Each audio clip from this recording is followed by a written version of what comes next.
Olá, tudo bem? Eu sou o Fernando Eulalio, eu sou estudante de biomedicina aqui na Unifunvic e eu estou no 5º semestre. Nesse episódio a gente vai trazer o tema sobre a imunoterapia, com ênfase na vacina do câncer.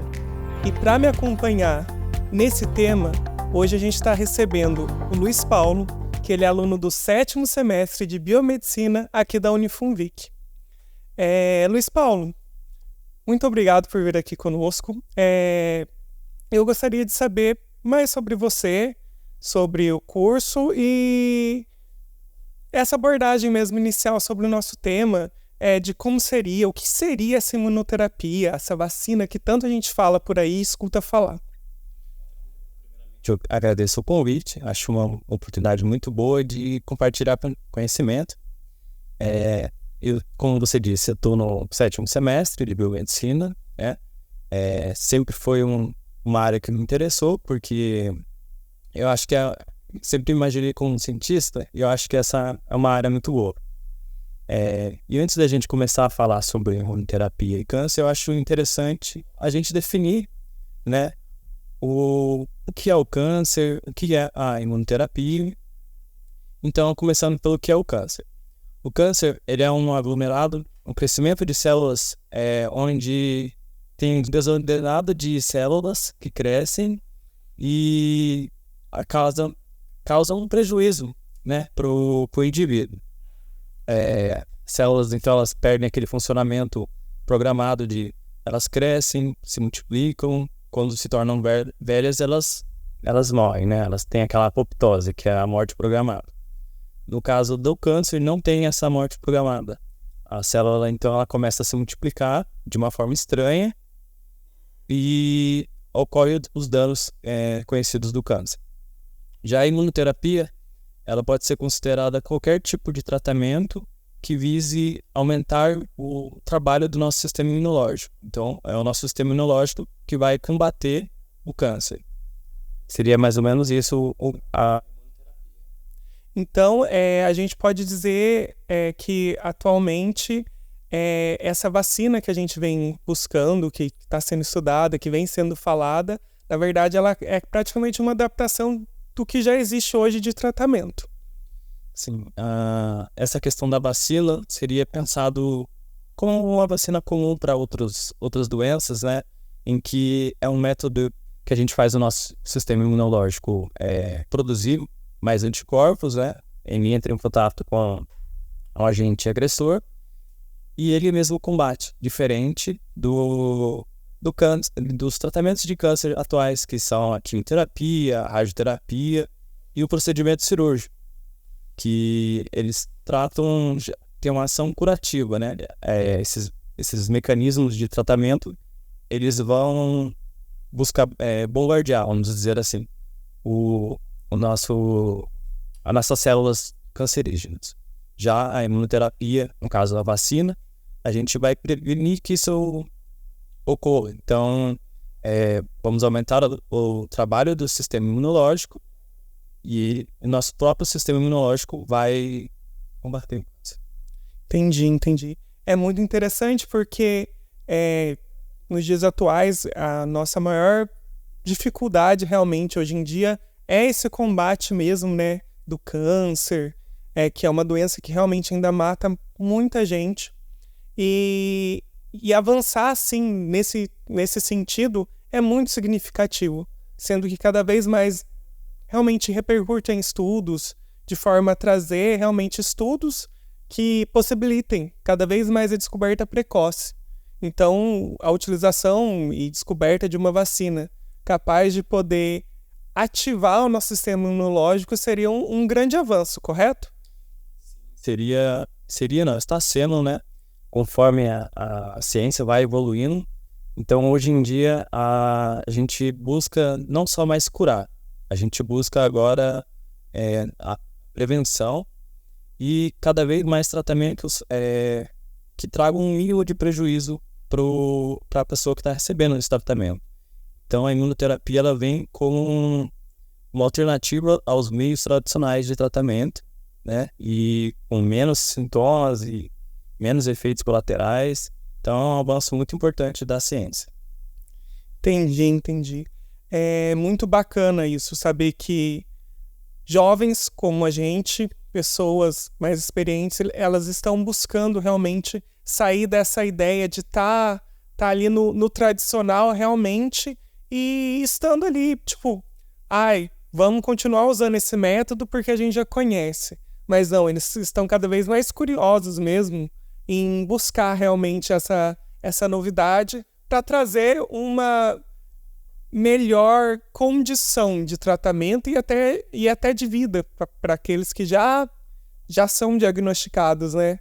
Então, eu acho que isso é muito importante e reduz danos, talvez até que antes massivos também com essa ideia da vacina, né? Porque a gente tem alguns famosos que fazem exames genéticos e já para prevenir realmente o aparecimento dessa possível doença, eles já realizam alguns procedimentos cirúrgicos para evitar. Como tem casos que realizam mastopexia nos 2 seios, para evitar realmente que essa célula esteja ali, né? Então, seria algo bem importante para isso. Então, as pessoas elas não precisariam sofrer desse modo, né?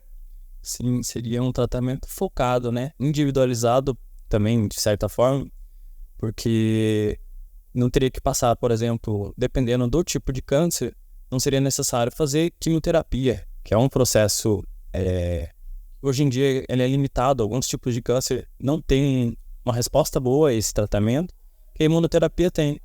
Então, como você disse, elas sofrem menos, buscam então uma qualidade de vida. É um método, eu diria, inovador e que tende a melhorar a cada dia, conforme vai avançando o conhecimento científico. E é bom, por exemplo, gente da nossa idade que busca esse conhecimento. Quem sabe na frente não seja um dos precursores de outros tratamentos. A gente não sabe, daqui pode surgir, quem sabe. Cara, é muito interessante. Eu fico realmente fascinado e muito feliz em saber que da gente está saindo uma geração que está realmente querendo desbravar o mundo da ciência e pensando em novas tecnologias. Vou aproveitar, a gente vai fazer uma pausa e logo mais a gente volta com um pouquinho mais de informação, tá bom, gente? Muito obrigado. Bom, estamos de volta, ainda falando sobre o nosso assunto hoje aqui, que é a imunoterapia e a vacina do câncer. O Luiz vai trazer agora pra gente alguns sinais, alguns sintomas que acabam sendo característicos de alguns cânceres que são mais comuns na nossa população. Bom, Luiz, então, o que você acha sobre isso? O que você conseguiu aferir dentro do seu estudo e de tudo que você já viu ao longo do seu período aqui na faculdade? Antes de começar a tratar dos sintomas, eu gostaria de dizer que os sinais e sintomas que eu vou apresentar aqui, eles são comuns não só ao câncer.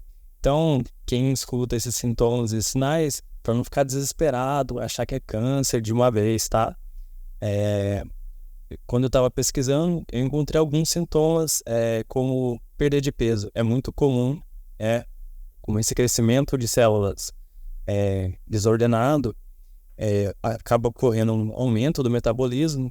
Então, ocorre essa perda de peso, ocorre também uma falta de apetite, o cansaço, né? Como o metabolismo está muito acelerado, a pessoa acaba não comendo muito também por causa da falta do apetite. Temos também, em alguns casos, né, hemorragias, entre outros sintomas assim, que são mais comuns. Esses são os que mais aparecem. Em relação também à parte física, tirando esses sintomas, temos o aparecimento de alguns nódulos, geralmente na região da axila ou então na região da mama. Então as mulheres, não só as mulheres, os homens também, que sentirem nódulos, algo diferente, fora do comum, vale procurar um médico, porque às vezes pode não ser nada, mas às vezes também pode ser, né, realmente um câncer. Então, assim, é importante conhecer bem o corpo.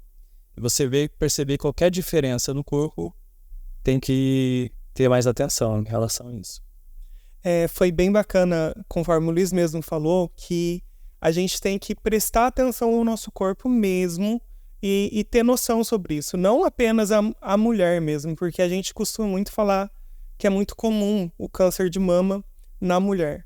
Porém, também existe o câncer de mama nos homens, né, Luiz?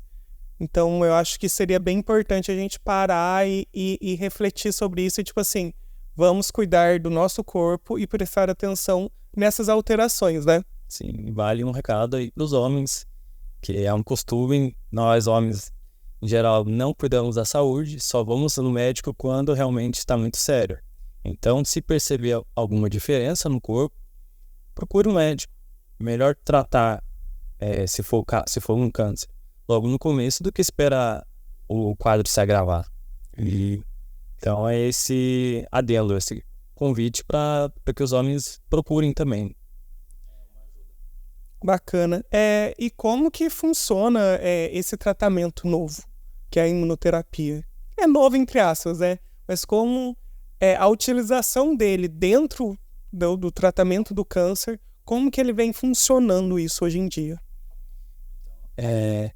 Eu achei, quando eu estava pesquisando, achei curioso. A gente tem o conhecimento de que agora a imunoterapia surgiu há pouco tempo. Mas um médico, no século XIX, fez um experimento. Ele achava que se ele infectasse uma pessoa com câncer com uma bactéria do gênero Streptococcus, ele faria com que o sistema imunológico da pessoa trabalhasse mais por causa da inflamação, e isso ia melhorar o câncer. E, de fato, é um pouco do que a imunoterapia traz. Então, já lá no século XIX, querendo ou não, já se sabia um pouco sobre a importância do sistema imunológico. Cronologicamente, existem alguns tratamentos, porque a imunoterapia não é um único tratamento, são vários. Cronologicamente, começa com os potencializadores do sistema imune, que são proteínas, né, citocinas, que vão estimular a produção de linfócitos T, que são os interferons e as interleucinas. Então, esses tratamentos com esses potencializadores são utilizados em câncer de pele, por exemplo, que são recomendados. Seguindo, temos os anticorpos monoclonais, que são anticorpos, que são proteínas produzidas pelas nossas células de defesa, que vão sinalizar para nossos anticorpos, para os nossos leucócitos, aonde ele precisa ir. Então, é um tratamento mais focado.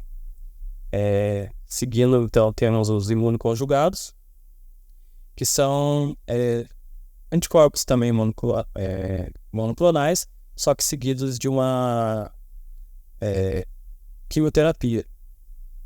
Então, temos vários tipos de tratamento. Depois vem os bioespecíficos e, mais recentemente, os bloqueadores de checkpoint, que eles se baseiam naquele conceito que nossas células, no processo de divisão, elas têm checagens, pontos de checagem para saber se a célula consegue seguir para a divisão ou se ela não consegue, né? Se ela tem algum defeito. As nossas células, quando estão com câncer, elas têm essa falha. O câncer, ele burla esse sistema de checagem. Então, os bloqueadores de checkpoint agem nesse mecanismo para evitar que a proliferação das células cancerígenas. São alguns dos tipos de tratamentos, né, de imunoterapia que diferem do sistema tradicional. Então, hoje em dia, a gente pode dizer que grande parte dos tratamentos que vêm sendo feitos não necessariamente é utilizado um só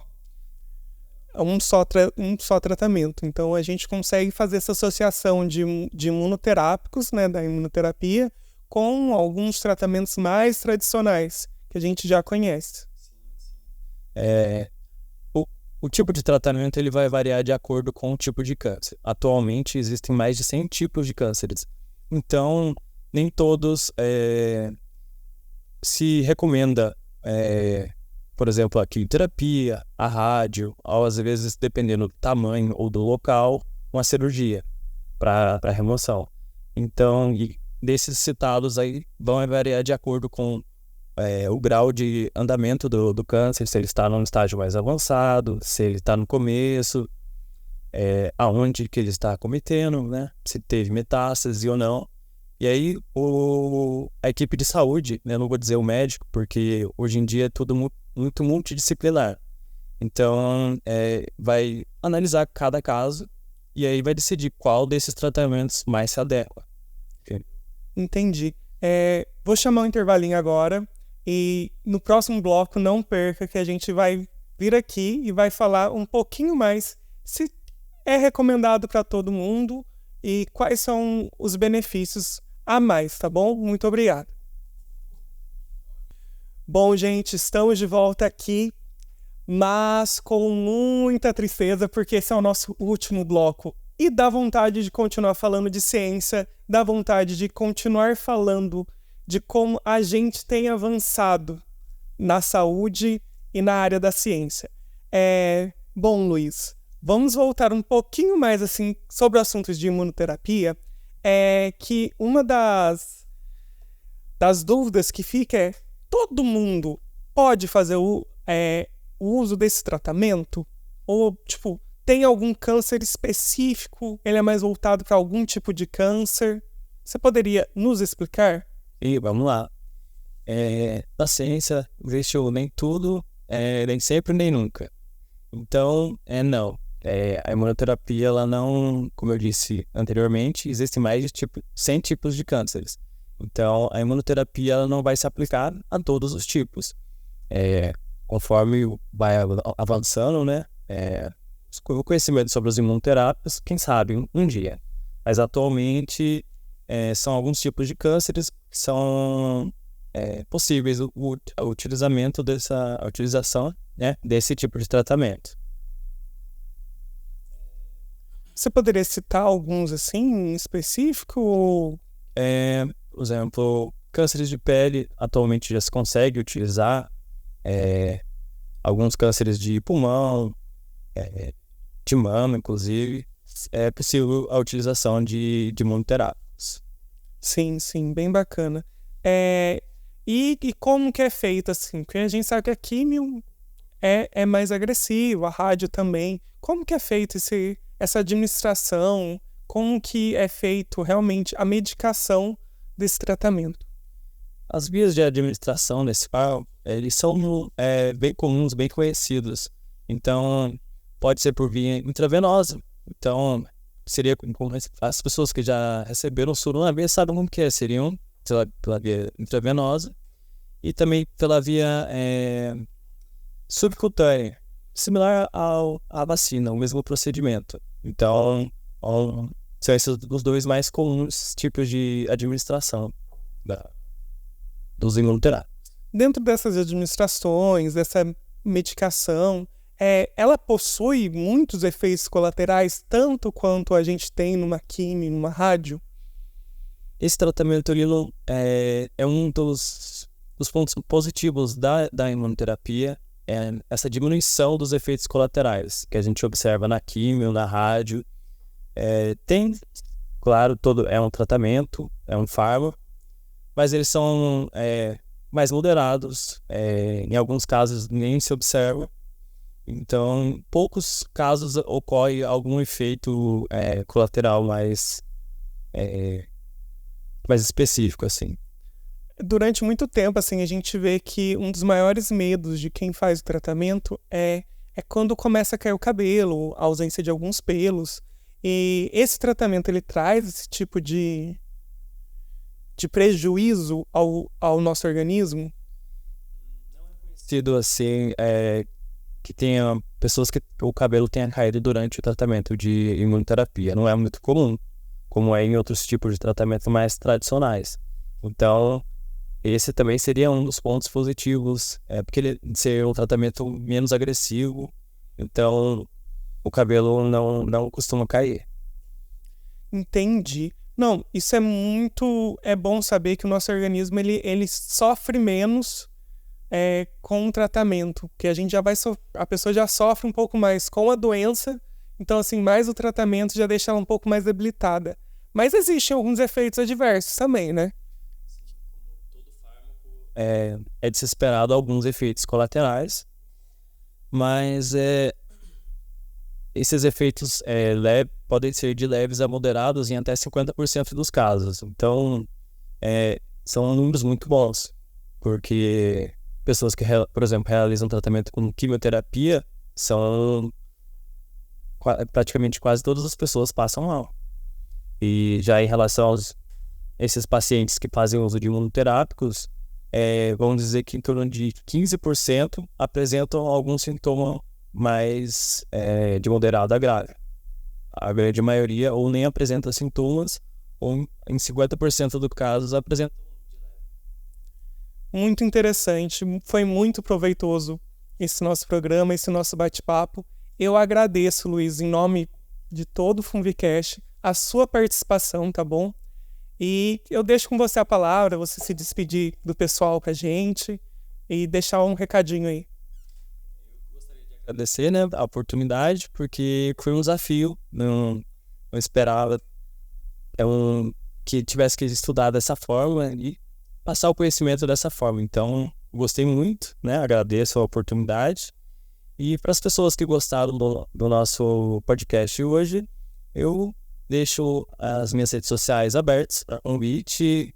Se tiver dúvidas, sugestões, temas que queiram pedir, o meu Insta é npdomingues com 2 S. Então, quem quiser, tiver qualquer dúvida, pode me seguir no Insta, que eu respondo. E é isso aí. Então, gente, quem tiver dúvida, siga o nosso amigo LP Domingues com 2 S lá no Instagram e ele com certeza vai responder todas as dúvidas de vocês, tá bom? E eu queria agradecer por toda essa temporada que vocês continuaram aqui conosco, que vocês estiveram aqui fielmente assistindo cada episódio. E eu quero contar uma novidade, que nós teremos uma outra temporada e eu conto com vocês aqui participando juntamente conosco, tá bom? Deixem nas nossas redes sociais sugestões, tirem as suas dúvidas, falem aquilo que vocês gostaram pra gente mesmo. E eu agradeço em nome de toda a Funvicast, em nome do curso de Biomedicina, da Unifunvic, a audiência de cada um de vocês, a participação de cada um de vocês. E caso vocês queiram me seguir, tirar dúvidas, no meu Instagram também, @eulalio, tá bom? Pode entrar lá, pode chamar, pode perguntar. Se precisar que a gente vá até vocês também, a nossa equipe chega até vocês para levar um pouco mais de informação. A faculdade, ela tem isso, ela oferece isso para a população, que a gente pode ir até aí, tá bom? Então, não percam a próxima temporada, porque vai ser muito boa. E eu conto com a presença de cada um de vocês, tá bom? Muito obrigado e até mais.